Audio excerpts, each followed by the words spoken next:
A lot of people know that God says to wait to have sex before marriage, but not a lot of people know why.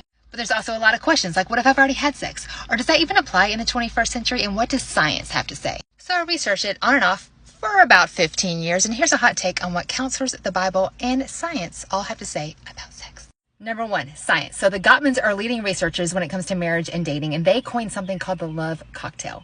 The love cocktail is 11 hormones that swim around in our brain and tell us to bond to the other human, especially if sex is involved, oxytocin being a key player here. I've shared this in my other videos, but oxytocin is the same hormone that is released when a mother nurses her newborn baby. It tells the brain bond to the other human. The Bible has a lot to say about sex, but let's look at the very first reference. In Genesis, the Hebrew word echad is used in the first reference as sex, and it translates to binding together at the deepest level. Wait, science talks about how sex is bonding, and the Bible talks about how sex is bonding, but science and the Bible can't coexist, can they? Okay, let's see what counselors have to say. Okay, trigger warning, because this is heavy stuff. 20 years as a counselor has taught me nothing has the ability to degrade, cheapen, wound, and rob a sense of who you are as does sex out of its original design.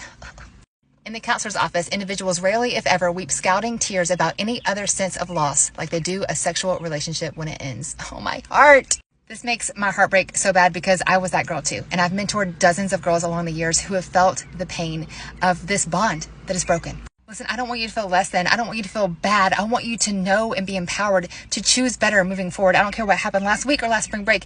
This is the opportunity to move forward with knowledge because knowledge is power. But back to my original question, why did God say to wait for sex for marriage? I believe God is a good and loving father.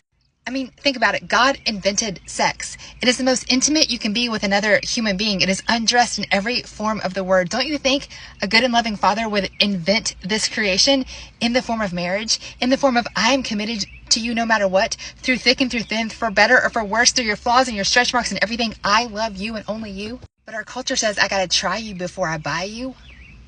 The point of this video is I think we have cheapened the way we view sex, but I challenge us to elevate it.